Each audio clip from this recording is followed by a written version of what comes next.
Olá, galera do Bonsai Vale do Paraíba, Everaldo Souza para mais um vídeo. Se você ainda não se inscreveu no nosso canal, vai lá, se inscreve, dá aquele like pra gente, que ajuda bastante a gente. Cada inscrição é um tijolinho a mais na nossa construção, ok? Meu bonsai está amarelando folhas. Estou desesperada com o meu bonsai. O meu bonsai está amarelando folhas e calma, calma, calma que a gente vai resolver isso daí. Meu bonsai está amarelando folhas. O que fazer? O que fazer? Nada, nada.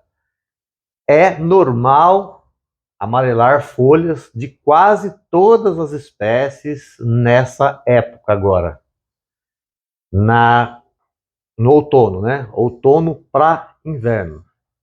E no inverno também.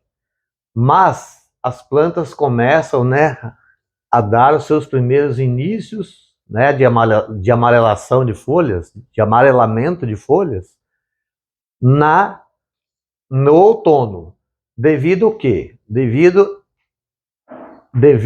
a dois fatores.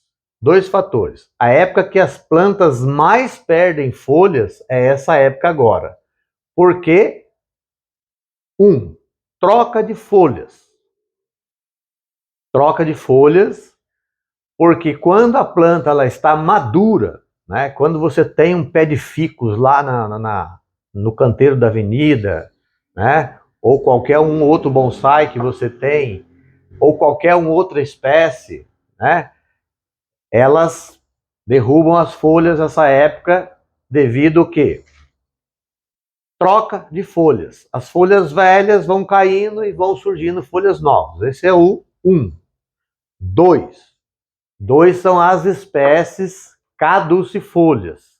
As espécies caducifolias que derrubam suas folhas no outono para passar o inverno.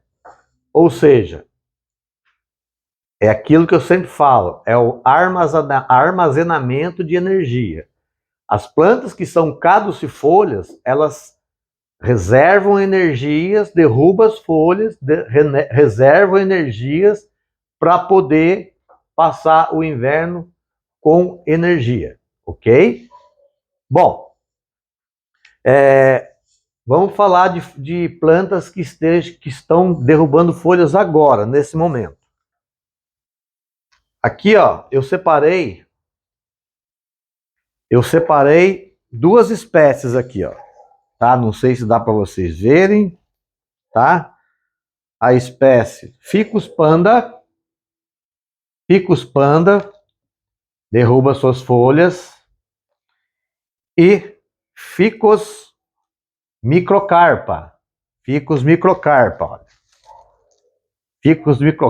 também derrubam suas folhas, certo? Por que derruba suas folhas? O Ficus microcarpa, o Ficus benjamina, Ficus panda e todo que é tipo de ficus, nessa época eles estão renovando suas folhas. Então é a época que mais cai folhas dos ficus. Depois vem resedar. Olha o resedar como é que está ficando. O resedar ele já está amarelando bastante as folhas, né? Vamos chegar pertinho para vocês verem.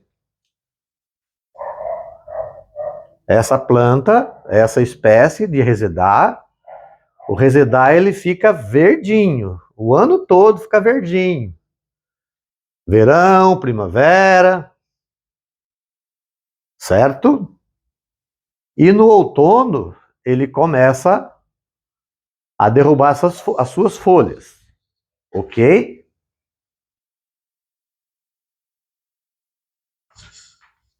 O resedar é uma planta caduca, tá? Uma planta caduca ou semi-caduca, que chega essa época, ela começa a derrubar e derruba muita folha.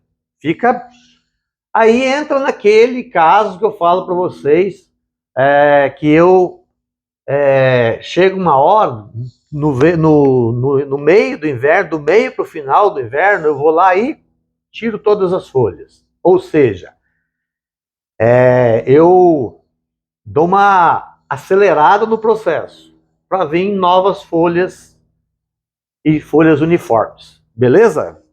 Então é esse. Vou colocar outra planta aqui para vocês. Colocar outra planta aqui para vocês. Eu já tinha feito enfoque das jabuticabas também, né? Deixa eu só arrumar aqui. Das jabuticabas também. O que acontece? A maioria das plantas, na maioria das espécies, elas sofrem mutação nessa época agora, né? Às vezes até chega até não cair muito, mas queima folhas, amarela folhas, né? As folhas ficam manchadas e acaba caindo. As duas jabuticabeiras minhas aqui que eu tenho em espécies diferentes, elas são híbridas, mas são espécies diferentes, certo? As duas, elas sofrem mutação nessa época agora, beleza? Então, ela começa a ficar feinha, né? Ela tá toda descabelada. Tá toda descabelada, faz tempo que eu não podo, mas é para vocês verem, né? Olha só. Elas vão ficando feinha, né? Folhas meio queimadas, tá? Então, galera, essa é a época em que as plantas ficam mais feinhas mesmo, tá? Olha aqui o tamanho da lagarta aqui, olha, aqui na minha mão. Olha isso. Olha isso aqui. Tava na jabuticabeira. Então, pessoal, é isso daí que eu queria mostrar para vocês. A época que as plantas ficam mais feinhas, né? Não precisamos ficar tão desesperados, que é assim mesmo que funciona. Ok? Então essa aqui é uma delas também que eu queria mostrar para vocês, que deixa, nessa época, deixa as folhas meio feinha, né? Começa a ficar meio debilitadinhas. Aí o que acontece? Ela vai perdendo folhas, vai manchando folhas, chega no final do inverno, também dou uma desfolhada nela, aí vem com toda força, com força total e uniforme. Beleza? Então é isso. Vou pegar outra planta para vocês, tá?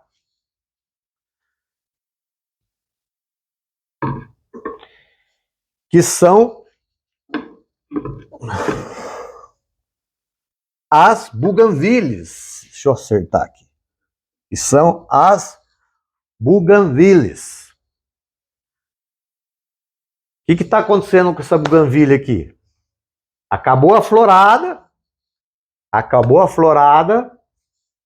né? A florada dela foi embora. Poucas folhas, muita folha já caiu, normal nas buganvílias, certo? Aí o que eu fiz? Já aproveitei e fiz uma poda nela, né? Complementando aquele vídeo lá atrás que eu fiz sobre como aumentar a floração das buganvílias. Então, só complementando.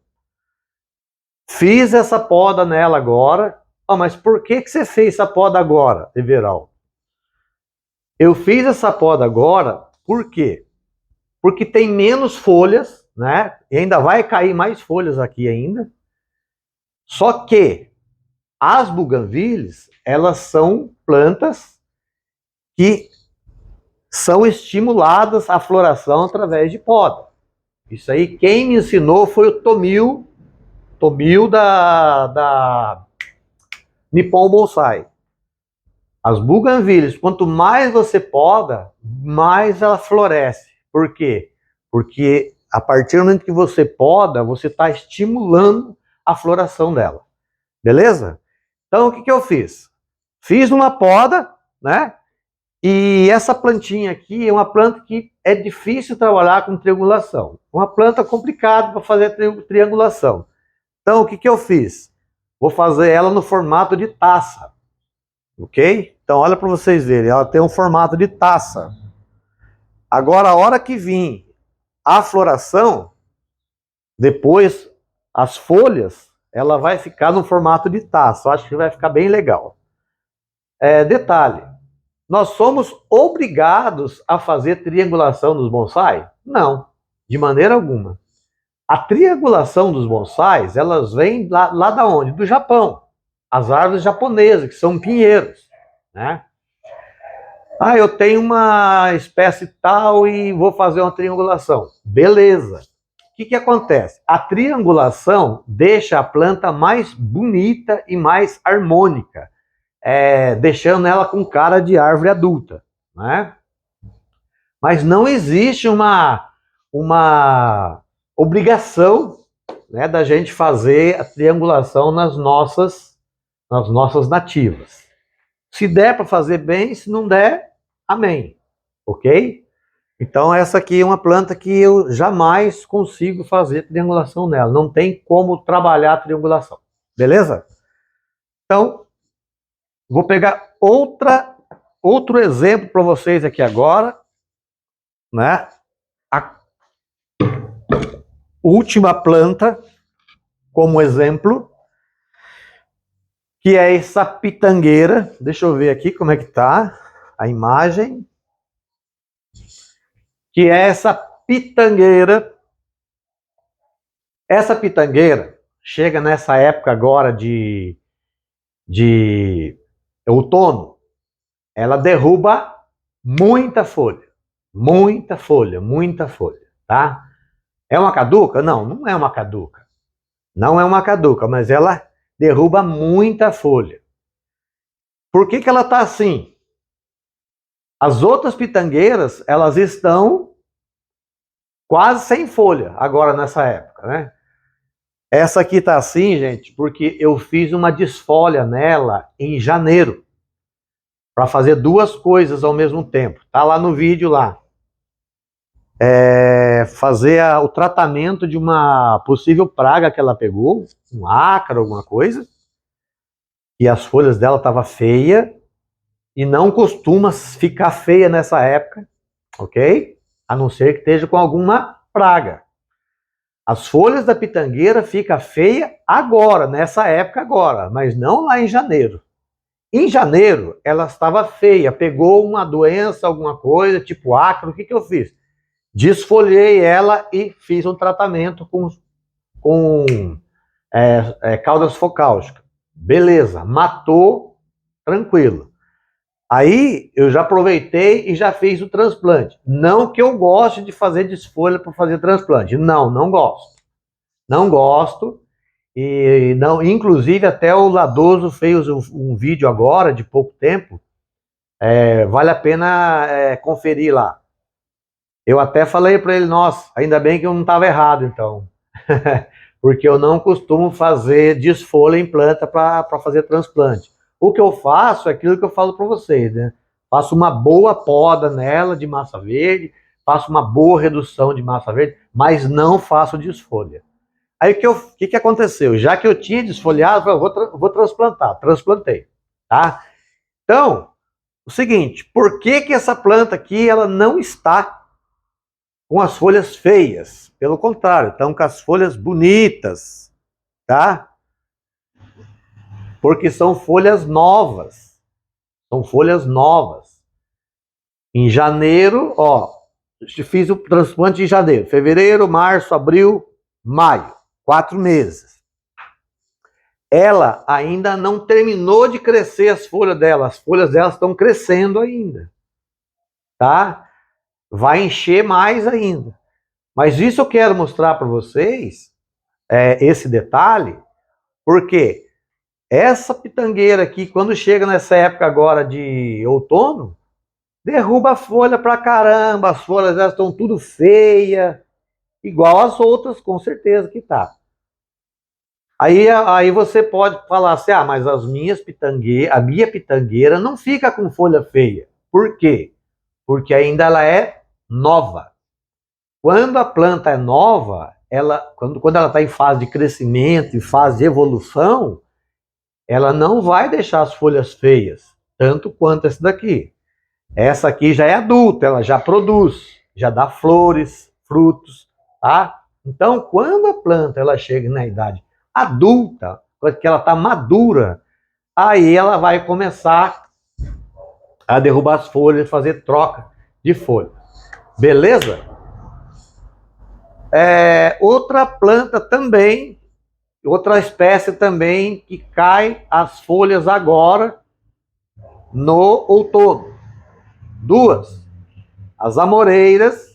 As amoreiras também, elas são quase uma caduca. E os ipês.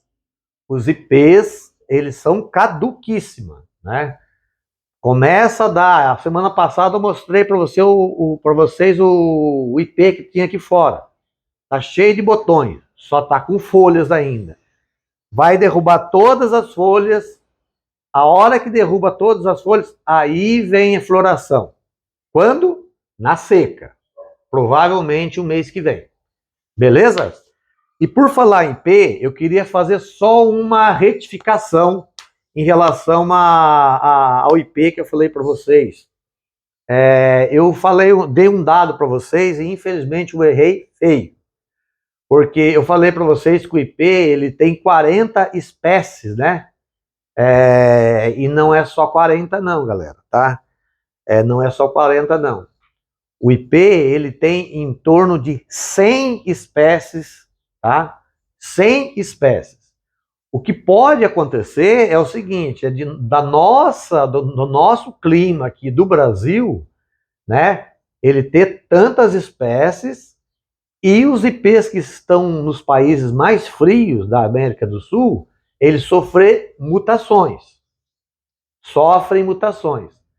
Porque lá, de repente, pode fazer mais frio e lá os IPs podem ser um pouco diferenciados daqui. Isso acontece? Sim, acontece.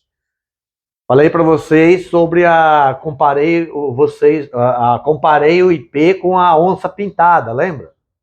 A onça pintada. A onça pintada também ela é nativa das Américas. Aonde está os IPs está a onça pintada. Então, os animais que vivem aqui nas Américas, né, eles são de uma forma. Se tiver um outro animal que vive aqui na América e lá nos países frios, certo? Como, por exemplo, a sussuarana, né, a onça parda, que lá fora, nos Estados Unidos, lá no Canadá, é chamado de puma. Lá eles são diferentes um pouco. Lá eles têm mais pelos, né? A pelagem deles é maior, mais grossa para suportar o frio. Então, volto a repetir. Muitas vezes, muitas coisas que nós temos aqui no nosso país, são países quentes aqui na América do Sul, certo? Ou nas Américas, lá fora, os seres vivos que são daqui, que convivem lá, eles sofrem mutações. Beleza? Então é isso que eu queria falar para vocês, tá? Já falei das folhas novas, tá ok? E eu queria mostrar uma coisinha aqui para vocês. Só um minutinho. Para encerrar, eu queria mostrar uma coisinha aqui para vocês. Até vou chegar pertinho da câmera, tá? Para vocês que são mais novos do canal, vocês não sabem ainda dessa plantinha aqui, né? Essa plantinha aqui, tem vídeo dela aí, ela era desse tamanho aqui, ó. O que eu fiz? Eu deixei ela crescer para poder dar uma engordadinha. E ela formou um nebare, né? Um nebare legal. Quer ver, ó? Vou mostrar para vocês de perto. Olha só que nebare da hora, ó. Que nebare da hora. E eu resolvi colocar nesse vasinho e ela ficou bonitinha, né? Ela ficou bacaninha. Coloquei nesse vasinho aqui e falei assim, ó, vou cuidar com carinho dessa planta aqui. Galera, antes que alguém fale alguma coisa, isso aqui não é bonsai, tá? Isso aqui nunca vai ser um bonsai, porque ele não está nas regras de bonsai. Ela não é uma planta lenhosa, né? É uma chefleira. Mas por que eu resolvi colocar nesse vaso aqui? Primeiro por causa do nebari. Eu achei esse nebari bacana. Mas assim, essa plantinha aqui, ela tem uma historinha. Quem é mais antigo no canal aí, sabe. Essa plantinha aqui, ela nasceu dentro do ralo. Dentro do ralo desse comum que eu tenho aqui em cima, aqui, no quintal. Foi planta de outra chefleira que eu tinha aqui, e a semente caiu no ralo, e como o ralo é cheio d'água, germinou. E quando eu vejo aquele negócio verde dentro do ralo, eu falei, caramba, o que é isso? É isso aqui, desse tamanhico assim, ó. Mas você sabe por que ela tem esse movimento? Não é à toa que ela tem esse movimento. Porque ela cresceu, a hora que ela bateu no ralo, ela tinha esse tamanhinho assim, ó. Quando ela bateu no ralo, ela cresceu aqui, né? Quando ela bateu no ralo, que ela não tinha mais para onde ir, ela começou a fazer isso aqui, ó. Ó, começou a crescer. Começou a crescer e foi até lá o fundo do ralo lá. E ela ficou torta desse jeito. Ficou esse movimentinho. Mas eu achei muito bacana. Falei, não, eu vou cuidar dela com carinho, que essa plantinha aqui, ela tem história. Beleza, pessoal? Então, é isso que eu gostaria de falar para vocês. Espero que vocês tenham gostado do vídeo. Muito obrigado por vocês prestigiarem o meu canal. Ok? Um abraço, um beijo no coração de cada um de vocês e até o próximo vídeo. Tchau, tchau.